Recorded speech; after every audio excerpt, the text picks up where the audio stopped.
सुनो प्यारे बच्चों, नमस्कार। आज मैं आपको क्लास 9 विज्ञान का पार्ट नंबर 1 हमारे आसपास के पदार्थ, हमारे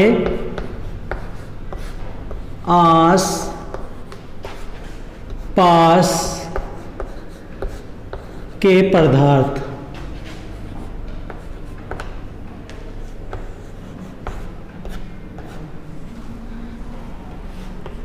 हमारे आसपास के पदार्थ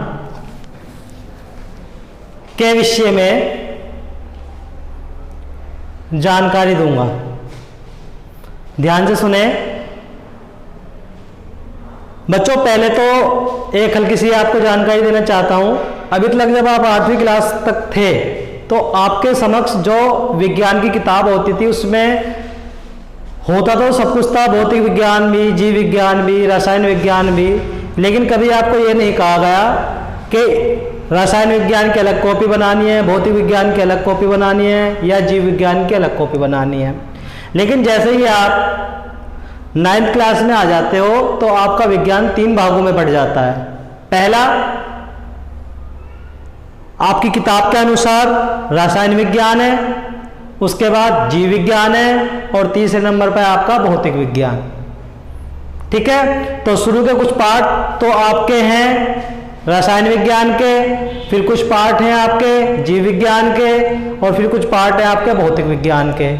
तो भौतिक विज्ञान के लिए आप अलग कार्य करेंगे, रसायन विज्ञान के लिए अलग कार्य करेंगे और जीव विज्ञान के लिए अलग कार्य करेंगे।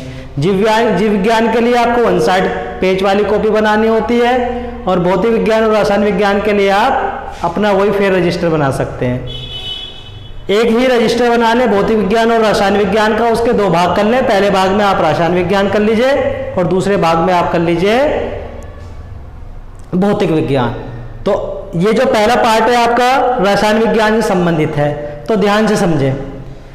पार्ट 1 है आपका हमारे आसपास के पदार्थ। तो देखिए, आप लोगों को सभी को पता है कि हमारे आसपास बहुत से पदार्थ पाए जाते हैं। सबसे पहले बात करते हैं विज्ञान की। विज्ञान क्या है? विज्ञान क्या है? तो अगर देखा जाए विज्ञान 2 बातों से मिलकर बना हुआ है। नंबर 1 वी और नंबर 2 ज्ञान। वी को ज्ञान में जोड़ते हैं तो क्या बन जाता है? आपका विज्ञान बनता है। यानी कि जिन 2 शब्दों से मिलकर आपका विज्ञान तैयार होता है वो होता है आपका वी और ज्ञान। ज्ञान का मतलब होता है आप किसी भी तरीके से कहीं से भी कोई भी ज्ञान प्राप्त कर सकते हैं, और वी से मतलब होता है विज्ञान, कहीं से भी प्राप्त होने वाला ज्ञान ही क्या कहलाएगा? आपका विज्ञान। अब विज्ञान आपका 3 प्रकार का होता है जो आप नॉर्मली पढ़ते हैं। विज्ञान नॉर्मली आपको कितने प्रकार का होता है? 3 प्रकार का, जिसमें नंबर 1 मैंने भी बताया रासायनिक विज्ञान, नंबर 2 बताया भौतिक विज्ञान, जीव विज्ञान, और नंबर 3 बताया मैंने आपको आपकी किताब के अनुसार भौतिक विज्ञान। ये 3 प्रकार के आपके विज्ञान होते हैं जो नॉर्मली आप पढ़ने वाले हो। रासायनिक विज्ञान के अंदर आप रासायनिक अभिक्रियाओं के बारे में जानकारी प्राप्त करते हो।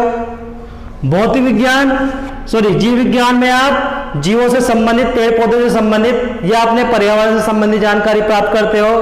और भौतिक विज्ञान के अंतर्गत आप भौतिक वस्तुओं से संबंधित जानकारी प्राप्त करते हो।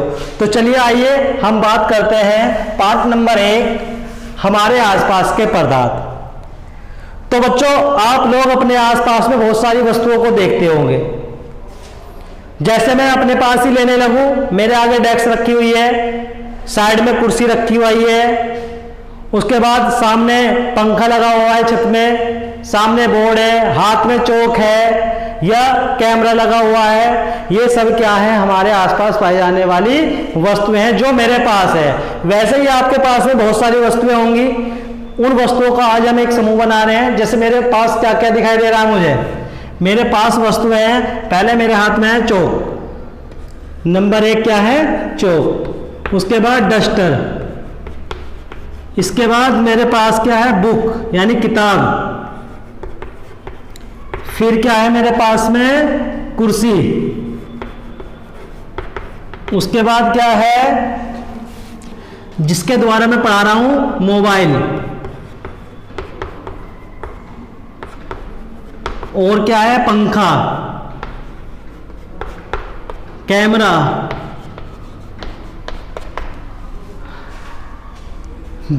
Board, tubelight, light.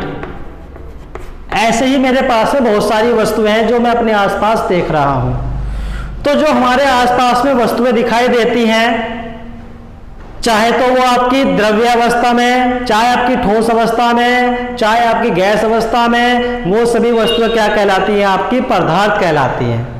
ठीक है, देखिए अब मैं प्रत्येक जो वस्तु होती है अपनी विशेषता बताती है। अगर मैं चौक की बात करता हूं तो चौक के द्वारा क्या कर रहा हूं, मैं लिख रहा हूं। अगर डस्टर की बात करता हूं तो डस्टर के द्वारा मैं क्या कर रहा हूं, बोर्ड को साफ कर रहा हूं। आगे किताब है, किताब के द्वारा मैं आपको पढ़ा रहा हूं। कुर्सी किस काम आती है, बैठने के काम आती है। मोबाइल किस काम आता है, बातें सुनने के काम आता है, वीडियो करने के, वीडियो देखने के काम आता है। पंखा किस काम आता है, हवा देने के काम आता है। कैमरा किस काम आता है, हमारी फोटो क्लिक करने के काम आता है या वीडियो बनाने के काम आता है। बोर्ड किस काम आता है, देखने के काम आता है। और ट्यूबलाइट किस काम आती है, हमें प्रकाश देती है, जिसके द्वारा हम एक दूसरे को देख पा रहे हैं। तो इस प्रकार प्रत्येक वस्तु की अपनी एक अलग विशेषता होती है और उस विशेषता के द्वारा ही वो वस्तु जानी जाती है। ठीक है, तो ये सभी वस्तुएं क्या कहलाती हैं, आपकी पदार्थ कहलाती हैं। प्राचीन काल में पदार्थ को किस नाम से जाना गया, देखिए पदार्थ।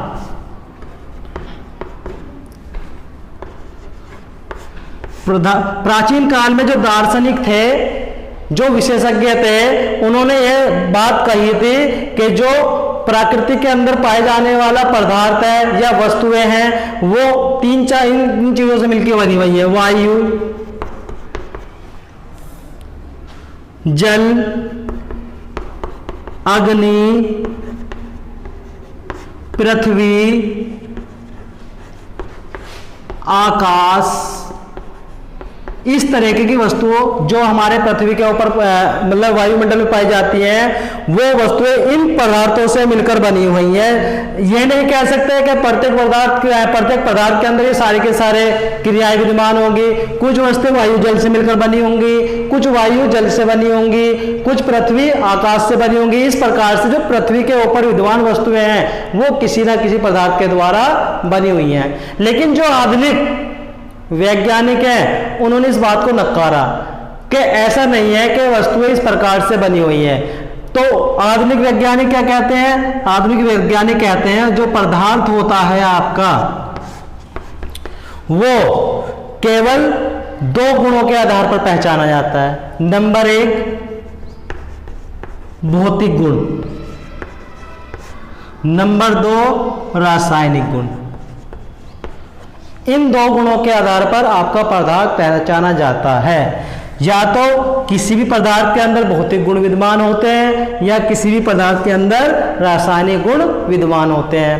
तो देखा जाए तो कहीं ना कहीं ये जो आपके 5 क्रियाएं बताई हैं जिनके आधार पर कहा गया कि पदार्थ जो होता है इन सभी से मिलकर बना होता है, तो वो कहीं ना कहीं इन चीजों के अंदर भी आपकी विद्यमान होती हैं। तो आधुनिक जो वैज्ञानिक हैं उनके अनुसार जो पदार्थ होता है दो गुणों के आधार पर पहचाना जाता है, भौतिक गुण और उसके रासायनिक गुण। तो इस चैप्टर के अंदर हम वस्तुओं को उनके भौतिक गुणों के आधार पर पहचानने की कोशिश करेंगे। देखिए कैसे।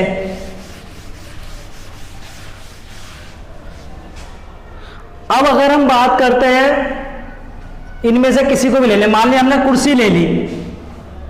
आप कुर्सी को कैसे पहचान पा रहे हैं?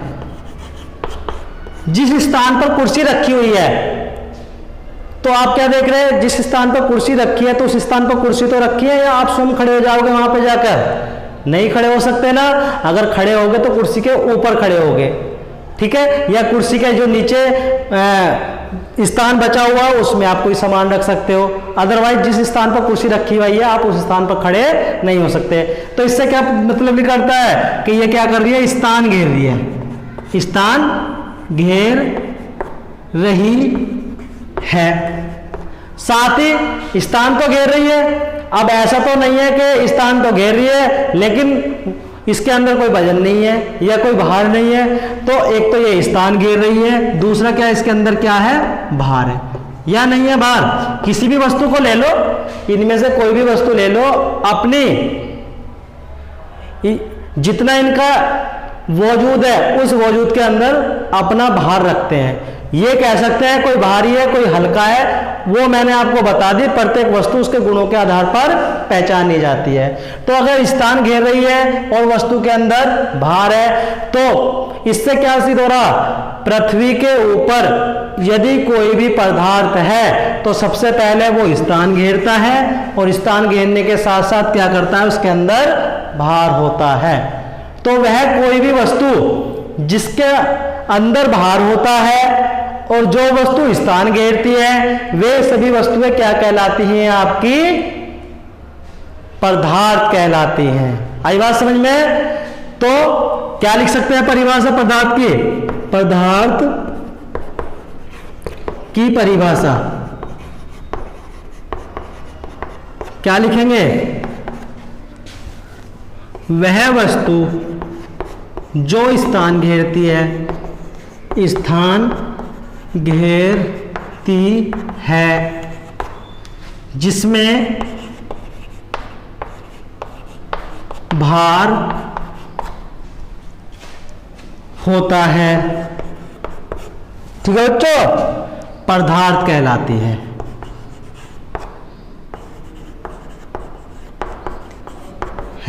ठीक है, तो पदार्थ किसे कहते हैं? जो स्थान घेरता हो या जिसके अंदर भार हो उसे हम क्या कहते हैं? पदार्थ कहते हैं। अब देखिए बहुत से बच्चे तो क्या करते हैं, अगर हमने ये कह दिया जाए कि आपके आसपास के पदार्थों की एक सूची बनाई है तो आप क्या करेंगे, सर ने कॉपी पे लिखवा दिया था कि चौक है, डस्टर है, कुर्सी है, बुक है, इन्हीं को रट्टा मार लेंगे। वास्तव में ऐसा नहीं है। ये क्या है, मैं अपने आसपास जो पदार्थ देखे उन पदार्थों को सूची के अंदर रख दिया। वैसे ही इन चीजों को याद करने की जरूरत नहीं होती है, विज्ञान में समझने की जरूरत होती है। ठीक है, तो जैसे मेरे आसपास बहुत सारी चीजें हैं वैसे ही आपके पास में भी बहुत सारी चीजें रखी हुई होंगी। ठीक है, उसके अनुसार ही आप इनको इसके अंदर लगा सकते हैं। ठीक है बच्चों, तो और एक और बात, कुछ वैज्ञानिकों ने यह कहा कि कोई जो पदार्थ होता है वह छोटे छोटे कणों से मिलकर बना होता है। क्या बना होता है? छोटे छोटे कणों से मिलकर बना होता है। अगर किसी भी पदार्थ के अंदर छोटे छोटे कण नहीं होंगे तो वो पदार्थ तैयार नहीं होगा। बिल्कुल सही बात है। तो जब कोई पदार्थ छोटे छोटे कणों से मिलकर बना होता है उन पदार्थों को हम क्या कहते हैं? अणु कहते हैं। कैसे? देखिए, अगर मेरे हाथ में एक चौक है, क्या मेरे हाथ में एक चौक है और इसे आप क्या करते हैं? इसे तोड़ सकते हैं ना, लेकिन एक स्थान तक ही आप इसे तोड़ सकते हैं। एक स्थान ऐसा भी आएगा कि जहां पर यह आपके द्वारा टूट नहीं सकता। मान लिया मेरे पास में एक चौक है, मैंने इसके 2 हिस्से कर दिए, इसके बाद में इसके भी 2 हिस्से कर दिए, इसके बाद में जो बचा उसके भी 2 हिस्से कर दिए, और बारीक कर दिया और बारीक कर दिया। एक टाइम मेरे हाथ में क्या बचा? केवल चौक का निशान बचा। लेकिन कहने के लिए मेरे हाथ में एक चौक का निशान है, जबकि इसके अंदर भी छोटे छोटे कण विद्यमान हैं। तो जो आपके अणु, जो पदार्थ होते हैं वो छोटे छोटे कणों के आधार पर मिलकर बने होते हैं। ठीक है बच्चों, ये इस तरीके से आप ये कह सकते हैं हमारा जो पार्ट नंबर 1 है हमारे आसपास के पदार्थ, इसका इंट्रोडक्शन है। तो इसे ध्यान से समझें। इसके बाद अगले पार्ट में हम इस पार्ट को आगे की तरफ लेकर चलेंगे और जो आपके पदार्थ की भौतिक अवस्थाएं होती हैं, अनेक प्रकार की होती हैं, उनके बारे में डिस्कस करेंगे। धन्यवाद।